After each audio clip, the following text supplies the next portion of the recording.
How's it going, boys? My name is Schlatt, and welcome back to Inbox, the show that's about staying inside for another 4 months because we screwed it up.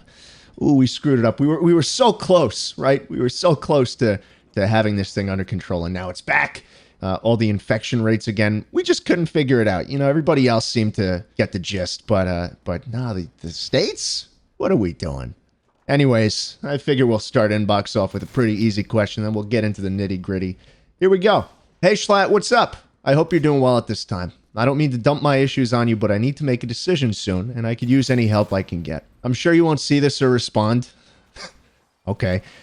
So I guess this is a bit of a shot in the dark, but I need an opinion from someone who doesn't know me or is biased in my dilemma. I've been involved in a sport since I was in 7th grade. I'm going into my senior year now, and I don't know if I should keep doing it. On one hand, I should just keep going. It's senior year. You've been doing this for 5 years already. Why stop now? You had such great races. It would be a shame to quit. We need you on the team. We need our senior girls to carry us through. I hear these arguments from my family and some close friends, and I don't want to hurt my teammates, but I hate it. I hate how the sport makes me feel. I hate the person I am when the middle of the season hits. I hate the excuses I make. I deal with anxiety and depression, but I thought using sports would create an outlet for me, or at least help me grow out of it. The problem is that I'm miserable, and 60 to 70% of the time I'm in so much pain and anguish that I can't think straight, eat, or sleep.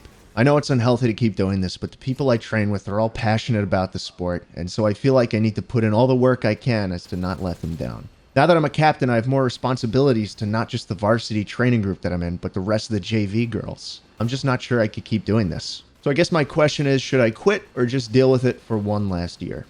Usually when I'm going through my emails, I take the time to read it a couple times, and I had my answer for you before I even finished this. Just stop.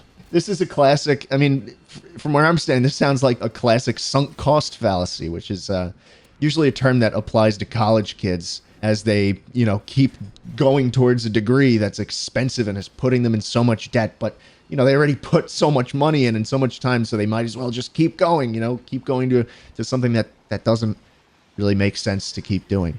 And it's not worth it for you. So I don't really think you should keep going. Extracurricular sports, especially in high school, this is something that should bring you joy and fulfillment, not the opposite. I was on my baseball team in high school for the first year, just freshman year. We had tryouts on literally like the first or second day of school. I didn't have anything figured out. I didn't know what I was doing. And I made the team. And I didn't know how much it would actually affect my studies or my mental health or anything like that. And so after the first year, I stopped.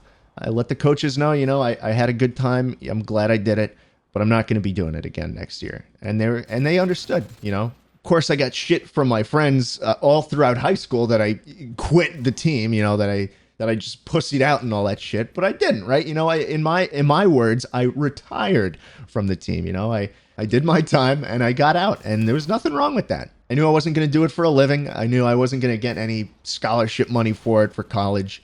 It wasn't something I was interested in doing beyond high school. So I made the decision that was the right one for me, and that was leaving the team. And because of that, I had a lot more time to get my schoolwork done. I had a lot more time to get the hobbies I was more interested in done, like making videos. So, hey, if I didn't make that decision, I might not be here right now being able to give people advice on whether or not to quit their teams. And in your case, you should leave the team, but you shouldn't burn any bridges. Don't flip everybody the bird and say, fuck you, I'm out of here, I hate this shit. End it on a positive note. Keep those connections because they might be important to you later in life. Who knows? But that is my advice. Take care of yourself. Hi, Schlatt. I've been in a lot of shitty situations over the years, and I've always fought through them and reached whatever goal I had at the time. Still, I always let things affect me mentally and take a hold of me without putting up a fight. I know everyone goes through things, but when you're in the middle of problems and your mind is working against you, it exponentially increases your pain and misery. I feel like I can't solve my issues effectively because I'm always anxious and overthinking, and I can't seem to be confident about my problem-solving abilities or my knowledge. So my question is, how can you be confident when you're in the middle of the storm? How do you get to the other side with your mind intact? This is a good question, and it's something that I've struggled with for a while. And the easiest answer I can give, and it's a lot easier said than done, of course, but some things aren't worth putting up a fight to, as you put it.